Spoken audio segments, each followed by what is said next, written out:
Alex Weimann, who is one of the most sought-after ensemble directors, soloists, and chamber music partners. Alex is also the music director of the Seattle Baroque Orchestra, artistic director of the Pacific Baroque Orchestra in Vancouver, and music director of Les Voix Baroque, La Nouvelle Opera, and Tempo Rubato. My other esteemed guest is Markdavin Obenza, a choral director, recording producer, singer, and composer, who is also the director and co-founder of two Seattle-based vocal groups, the internationally acclaimed Byrd Ensemble and Radiance. Welcome, gentlemen. It's so nice to have you here with me tonight. Thanks. So this evening, we are going to be exploring Handel's Messiah, its history, and why it's become such an integral part of people's holiday traditions. And we're also going to talk about the unique collaboration that you both did in April of 2019 when you performed this sacred work. And this performance that we're going to be talking about is going to be broadcast on Saturday at 7 p.m. And you can access that through our website, earlymusicseattle.org. There's also a program that's available for you to print out, which will allow you to follow along and also sing along. So please join us for that. The concert is free, but if you feel inspired to make a donation, all proceeds are going to go directly to support Early Music Seattle and the Byrd Ensemble. And we will be leaving some time tonight at the end of our program for some Q&A with everyone who's joined us tonight. So feel free to type your questions into the Q&A box at the bottom of your screen, and I will put them to our artists a little later on. All right, well, let's dive in, shall we? So this question is for both of you. In your opinion, what is it about this piece of music that it made it a beloved, time-honored classic in the hearts and minds of so many? So either one of you can go ahead and take a crack at that. Please, Alex. Yeah, Betsy, you're asking one of the more difficult questions in the first place. It's probably multifactorial, as so many things in life. I think for once it's a piece that, though it's sacred, at the same time it's very much a personal confession by the composer. So it feels out of the only religious realm. I believe it also conveys a message of humanity that speaks very immediately and strongly. I think one of the reasons is also that it's very much a choir piece. So in its, not only in its content, also in its structure, it's a community piece. So I think, yeah, those may be a few reasons. I don't have an answer, but it had a certain magic on many other composers. Beethoven, for instance, thought of Handel as the greatest of all, also because of that piece. And yeah, it has held generations really tightly to itself. It's quite a miracle, that piece. Yes. Yeah, I don't know how it kind of became a tradition, but it certainly has become one. You know, everyone that's a singer will have sung this piece before they die. It is just a staple. You know, that Hallelujah chorus is almost a parody now because it's so done. I mean, it's so well known. And, you know, like people go to church every Christmas and Easter, at least, you know, this piece is known.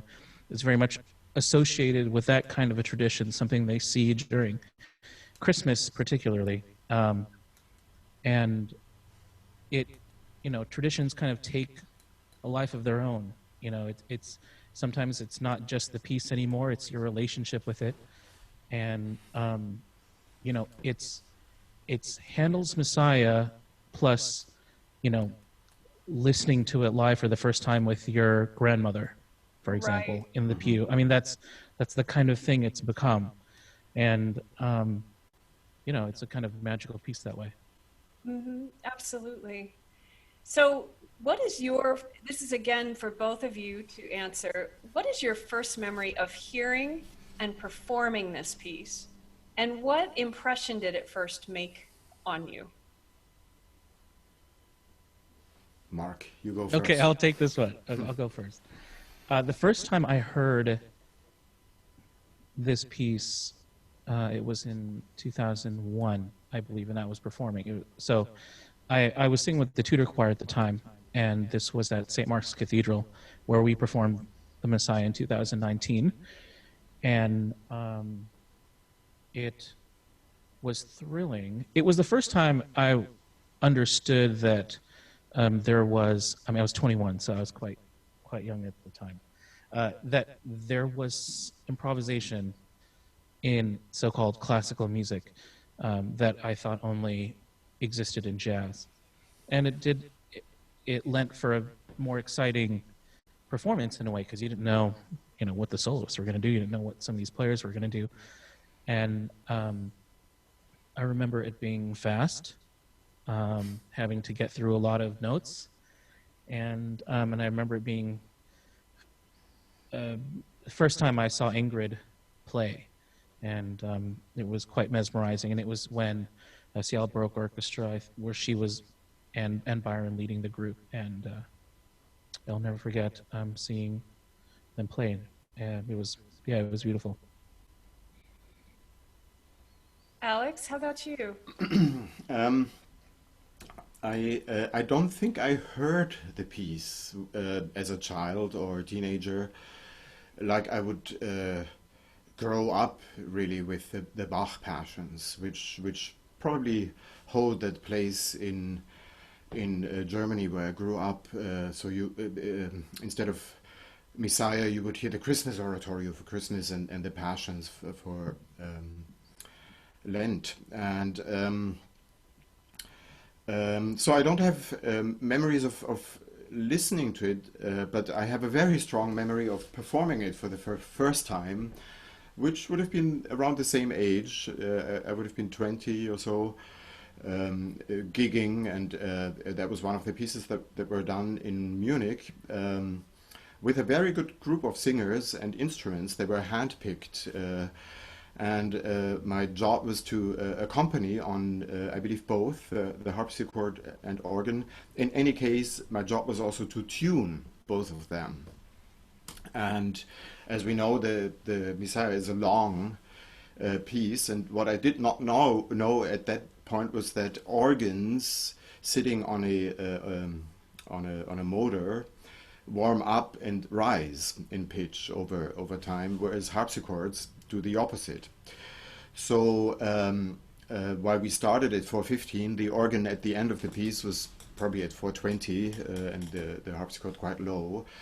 And as you may remember, there is a trumpet aria at the very end. The trumpet shall sound, and I had a good feeling while we performed, but after the show, the trumpet player, an English guy, I won't tell you his name. He's one of those people that play without holes in their instruments. He came to me and yelled at me because he had a very hard time playing that aria so high.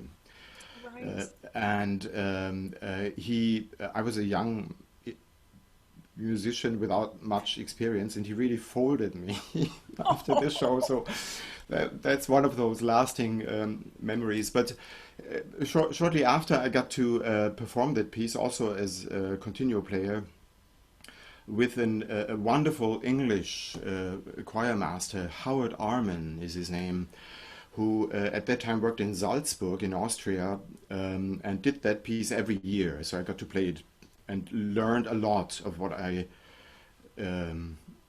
know or think I understand about the piece. I learned a lot from him. So I don't have an unprofessional relationship with the piece.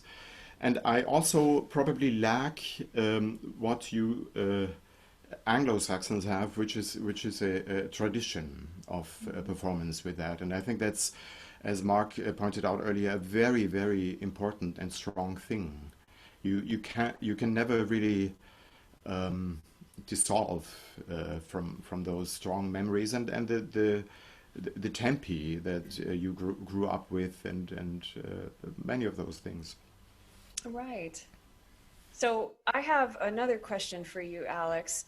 What inspired Handel to compose this piece of music, and what was its original purpose? I believe he wrote this in incredible record time for the size of the piece, and that it wasn't traditionally meant to be performed during the holiday season, correct?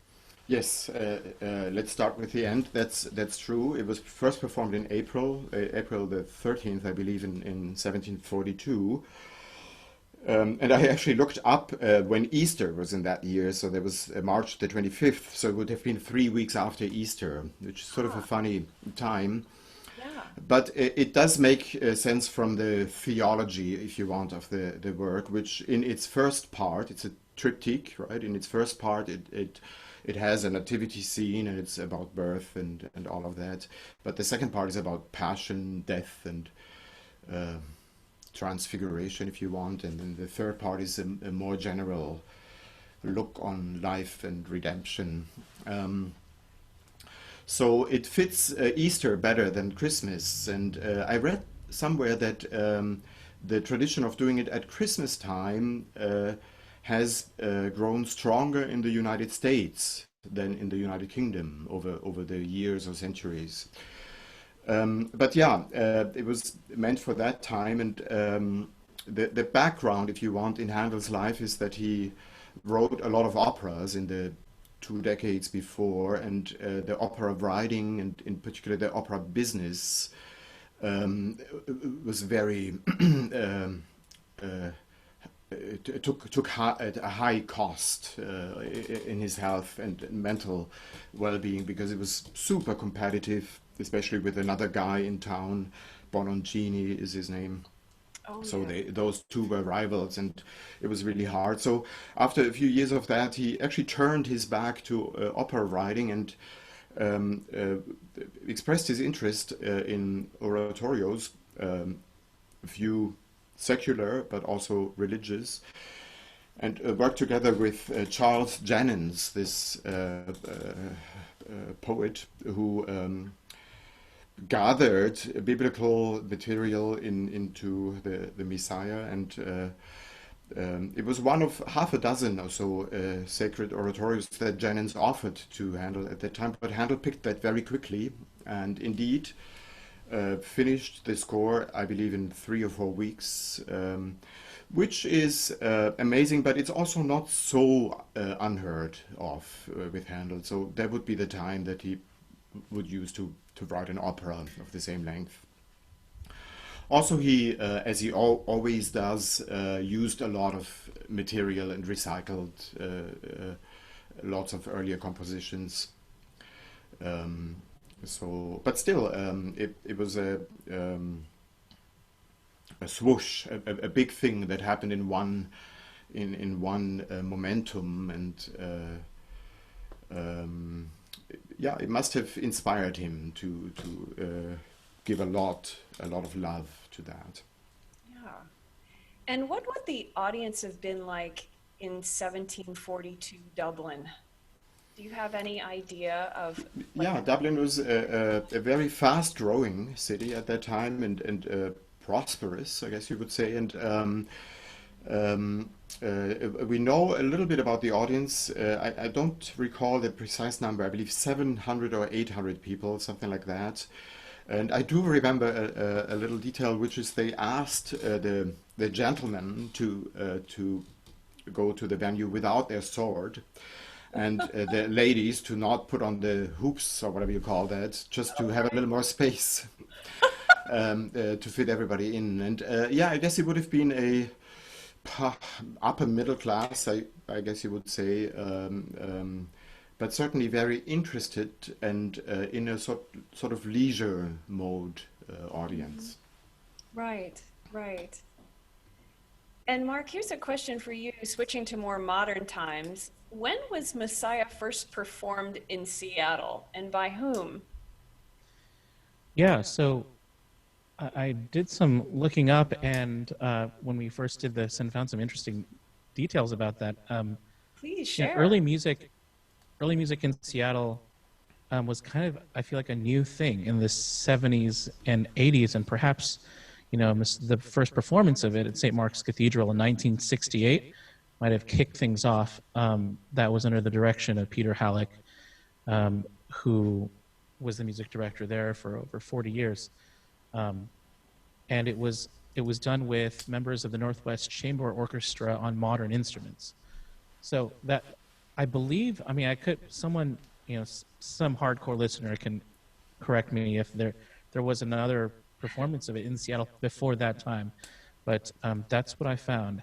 The first historically informed one with period instruments was in 1985, and you know, Peter Halleck uh, thought the Messiah was just super boring until he heard some performance of it. Maybe Alex, you know of this person. It was a recording of Colin Davis's 1916, 1966 recording of the work that made him change his mind. So he brought it to the cathedral, and eventually with period instruments, and that tradition continued on through the 90s and early 2000s with the Tudor Choir and Seattle Baroque Orchestra. I think in 2002, I mean, at that time it was being produced by Cathedral Associates, and they kind of, you know, I think the novelty of, you know, the period instrument thing, and they were doing, you know, 2 weeks of performances, not just one, kind of wore off, and so it became, I think, too expensive for them to continue. But they had a good run up until about 2002.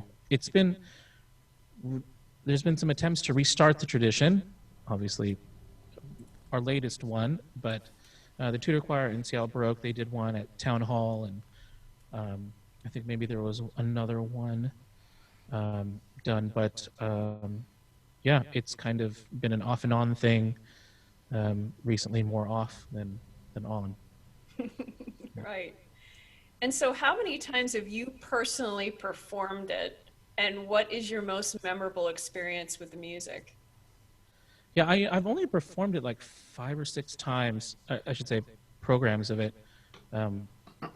And you know, the first one is always the most memorable I've learned, and it was just watching Ingrid, and we had some great soloists and stuff come that for that year, and yeah, to realize that it was such a tradition in Seattle by the time I showed up on the scene, yeah, that was very memorable. So, kind of moving to talk about the collaboration that the two of you did, what distinguished the more community-based Messiah that we put on from other more elaborate, large-scale presentations of the work? And what opportunities did this offer both of you artistically? Well, I think, who was it? Somebody said to me that they felt that it was ludicrous that we didn't have an early Messiah in the area, given, you know, two, you know, very good early music groups in town. Seattle Baroque Orchestra, you know, they're great, known in the area for many decades. It just seemed strange. So, and it also, you know, the Cathedral Associates had to cancel it in 2002 because of the cost. But since then, we've gotten a lot of new good soloists and singers. A lot of great musicians have moved into town over the last 10, 20 years, and it was a good opportunity to see if we can produce it in a sort of sustainable way, and to also give them some opportunities. I mean, it might have been necessary back in the day to, you know, pluck out the soprano in, you know, Texas or wherever they live to come and do this. But there are, it's Seattle is blessed with a lot of great players, and there was no reason to not kind of work them in, and to kind of also show that the choir part is important, and it is like soloists, especially at those numbers. When you do Messiah on that scale, um, everybody matters, and each singer has to really, really deliver. And I think that communicates an appeal in the smaller size. It's like watching someone lift a very heavy weight. There's something lost. You can't see that when you see, 100-piece orchestra Messiah with 100 singers. And so um, so that effort, in the small group, in the small numbers, really, I think, is exciting for people. And I do hope we can keep giving that to our audiences. Yeah, absolutely. Alex, do you have something you'd like to add to that? Not much. I really agree so much with what Mark just said, which is the critical role of the choir in this piece. This is most of all, it's a choir piece. I think the soloists and the orchestra are really secondary to the choir. It's also one of the hardest pieces for choir by Handel. I think Israel and Egypt is not harder, and Dixie Dominus, you name it, all those really tough ones, they play in one league. So also, I think you used the word more elaborate in comparison to more elaborate. This seemed like a very elaborate form of cooperation to me, and almost like an ideal cooperation. As Mark said it before, to have those two entities, the singer's body and the player's body, work together. It seems like the most natural, most obvious thing to do. And yeah, I mean, I know we are used to those performances beefed up by big singers, but with the exception, I should say, of soprano and alto, where the Handel in Dublin used a famous Italian soprano, Avoglio was her name, and an English alto, Chibber, I believe was her name, who was sort of also famous and notorious because she was in a big divorce that made a scandal at that time. But apart from that, he used choir people so all the tenor and bass solos were sung by the men in the relatively small choir, I believe 32 people. So, and also the other thing Mark said, which is with smaller forces, you take some of the weight off, maybe also some of the volume and the gravity that comes with that. But in my experience, it doesn't happen at the expense of magnificence. I find the pieces as uplifting and great as before, and sometimes with the transparency that you win, the counterpoint becomes even more magnificent. So, yeah, to me it felt like an ideal scenario and not at all like a compromise. And I thought Mark, whoever did the choice of soloists, did great, and it was that part of having various soloists, so multiple sopranos, in itself was a beautiful experience. Yeah. So I'm curious, Alex, what led to the decision to perform Messiah in what has been described as fasten your seatbelts tempo? I uh, I'm not sure I take that blame in its entirety. I think some of my tempi are actually not faster than usual. So, for instance, in my many years as accompanist or going to performances, I think the Amen I take rather slower than many times I hear. Also the Alleluia, for instance, Don't think I take fast. For instance, the middle section of He Was Despised, he gave his back. I take much slower than most conductors I know. So I wouldn't take it in its totality, but probably when it comes to certain choir numbers, I can see what you mean. And I'll try to be short here, but there are a few choirs that I think are either very dramatic in their character, Let Us Break, or He Trusted in God. So those are crowd choirs where the choir really embodies an acting character in the play. Some other choirs are very instrumental in nature, and With His Stripes would be an example. And then there's a group of them, almost half a dozen, that are based on secular pieces. Handel, actually, briefly before he wrote the Messiah, also wrote two what we call chamber duets. Those are pieces for two singers and a continuo group, and they are in Italian usually. And he did that in 1741 and 1742, which is unusual because that's something that he would have done 40 years earlier.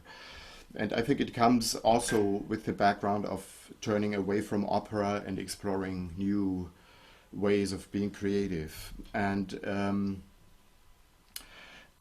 one of them, Quel fior che all'alba ride, is about a flower that blooms and shows its beauty, but then wilts and dies at night. And the other one, No non di voi uomin d'infarmi, or something like that, is a very fiery duet,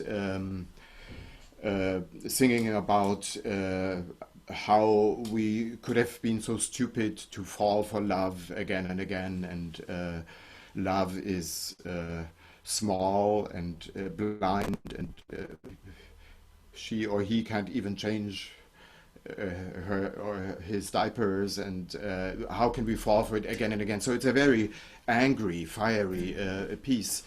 And those are the musical models for Unto Us, A Child is Born, His Yoke is Easy, a few others that I can't remember, and He Shall Purify, then there's another one, And Thanks Be to God, which goes back to a madrigal that he wrote, Se tu non lasci amore, if you don't let go of love, similar context. So all of it is not religious, really. It's more about strong human emotions. And for those choruses, yeah, I probably would pick a swifter tempo than one may be used to, especially growing up in a tradition of bigger forces, more symphonic orchestras, and all of that. Does that answer your question? Yes, yes, it does. So, Mark, did the singers were they able to just sort of adjust to this tempo that may have been a little bit faster than you had sung it, you know, in other performances? Was it something that they were able to just adjust to pretty well? And Yeah, I think so. I mean, these are professionals. They're going to do whatever is asked of them, to fulfill the sort of artistic need, and that's what's so great about them. And yep, they were like, yeah, some of this is a little faster than I'm used to, but they rolled with the punches. And in fact, it was interesting for me. That's the fastest I've done it, but I thought it was interesting to have it done that quickly, because I feel like you get a better sense of the story in a way. And you're forced to, as a singer, like phrase differently. In Renaissance music, every note is quite important. And I felt like when you take Handel's Messiah fast enough, you have to kind of let go of that. And sort of some unique sort of macro phrasing, I think, comes out. And I think the audience noticed that and kind of heard it for the first time in some ways. Right, right. Yeah, I think this is very true. The single note is part of a gesture, and that gesture, especially for coloraturas, can be quite long. So, what in Lasso or Palestrina you would say with one note, Handel says with a dozen of them. Yeah. So there is an abundance in that, and also the other thing, Mark, that you just said, obviously. The ability of your choir allowed for the freedom of their choice. So Oh, it's that's something kind of you. it's something that doesn't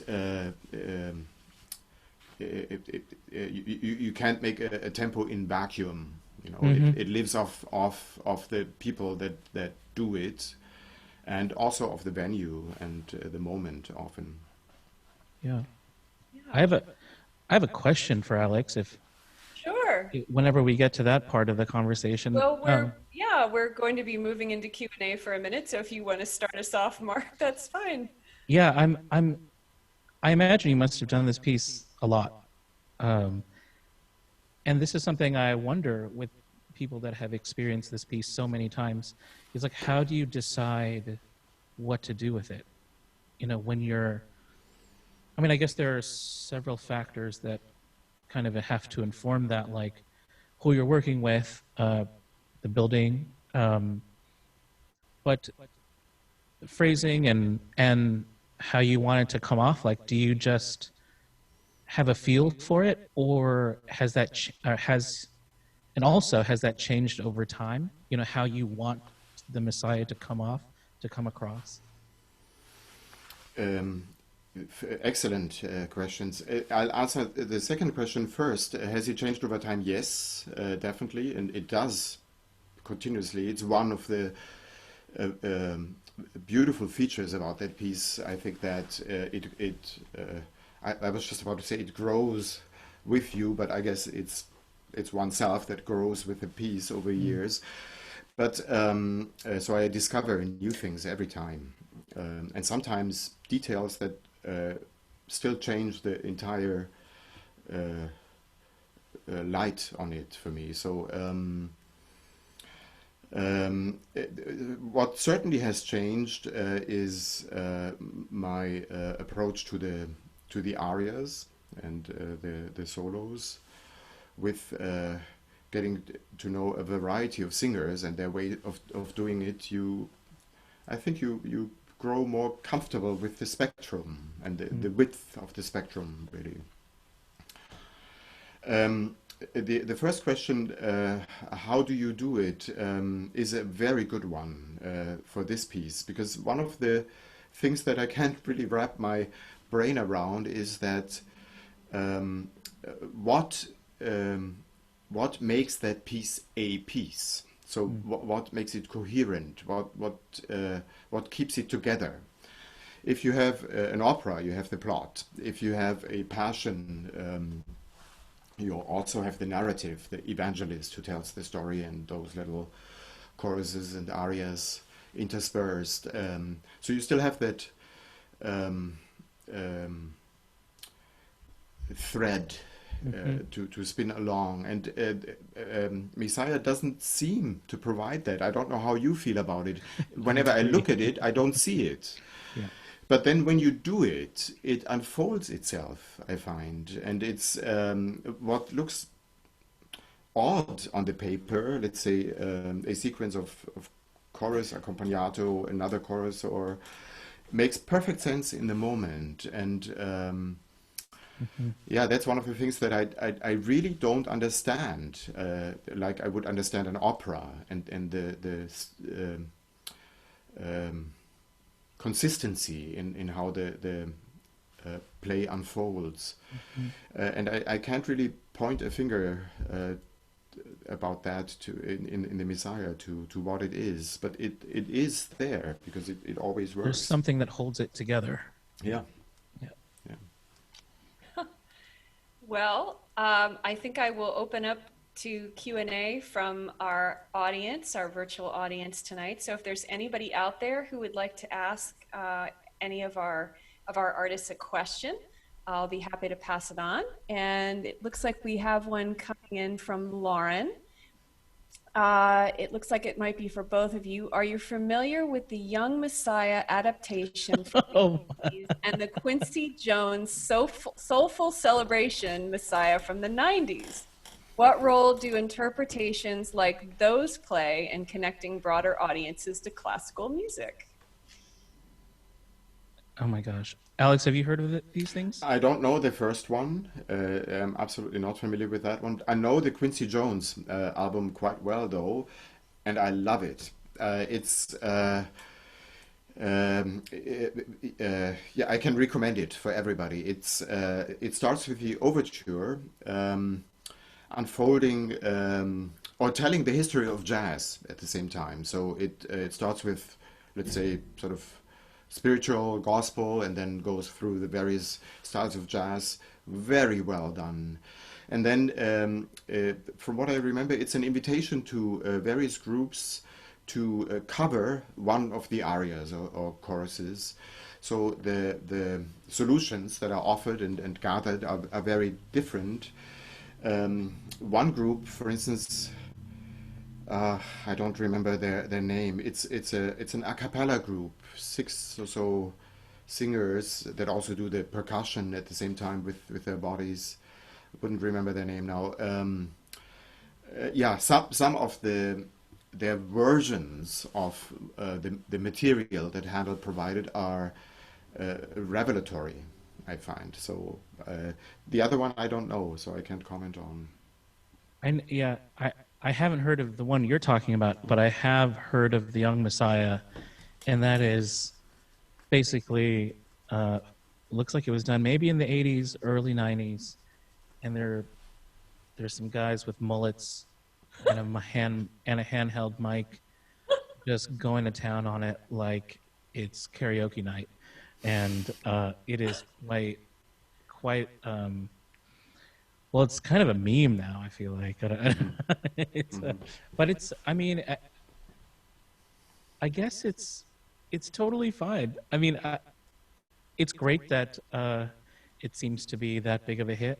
You know, like how many hits can we claim in the early music field? You know. Absolutely. So that's super cool. But I mean, I just laugh when I think of the Young Messiah. It's like what I share to get some laughs, you know, from my friends on Facebook. Right. So we have another question coming in. What about this performance was a good model for sustainable large performances in the future? For example, I love that so many local musicians were involved. Well, frankly, the cost. It costs money to put these things on, and back in the day, it was, you know, roughly twice as much, I think, to put them on. I mean, yeah, and that has a lot to do with whether we do it again. And I think this was definitely a step in the right direction to make that more affordable to do. And there is this opportunity to really get the community together, you know, especially when you have local groups, local singers,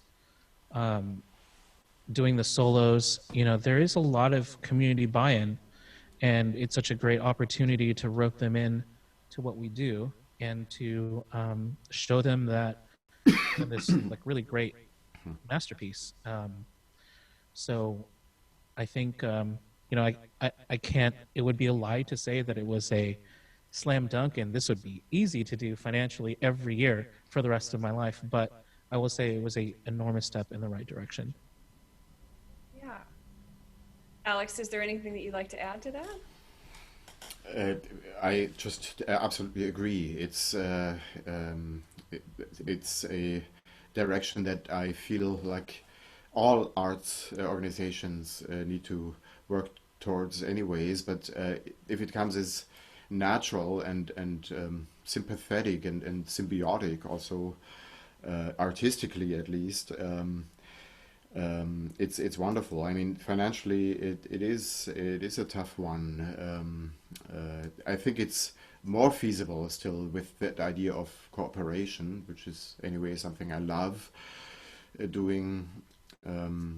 Yeah, I remember we had a little post concert reception where we talked about that and how strongly we all felt that this should be a beginning.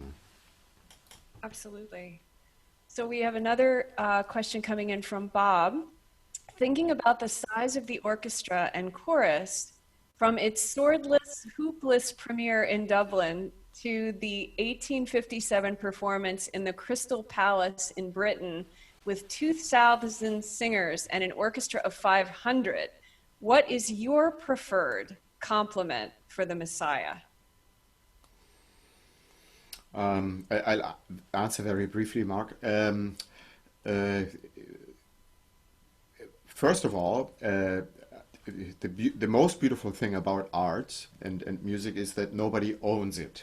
So we all own it, if you want. So I think they are all right and they are all legit and beautiful.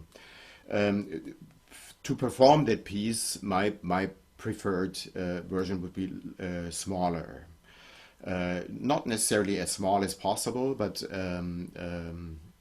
I think, and Mark mentioned that before, with bigger masses, you lose agility. That's a very natural thing, and I think there's an optimal point between power and a certain pungency and agility at the same time. And I would think that a choir of, let's say, between 24 and 32, 36 or so, I think seems pretty ideal to me. And then an orchestra with according forces. Yeah, I agree. There's a lot of detail in the Messiah. There are a lot of notes to sing, and they move quickly. And I think you lose some of that detail the bigger you go. And so I agree with the smaller approach as well. Right. So I think those are all the questions we have coming in, unless anyone would like to add some. I do have one that I can ask. I'm curious if you have any kind of aspirations, particularly when we are on the other side of COVID, for other projects that you would love to collaborate on together. Obviously, Handels Messiah was just really a wonderful project that just produced a beautiful concert that we're all going to enjoy on Saturday. But I'm just curious if there are others that you've talked about possibly doing together, and if so, what they are. Well, we haven't had anything exciting. We haven't had any talks about that specifically, but I, definitely would, and I speak for the singers as well, would love to work with you again on something collaborative. We had a great time, and I don't know, we should be doing more together once we can meet and get back on the stage. Absolutely. Yeah, same here. We haven't talked, so it's the first time, Mark, that you hear that too. But there are two things that spontaneously come to my mind. One thing that I could envision beautifully with your group is French 17th century repertoire, so Charpentier or Grand Motet, that sort of stuff. But also something that would work well for Seattle Baroque as well are those anthems, I guess you would say, by Purcell. Mm.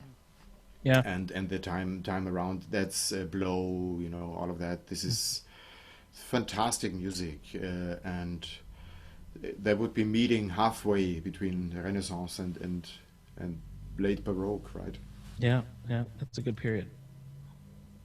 Well, it sounds like we're planting some seeds right now for the future, and so something we can look forward to for sure.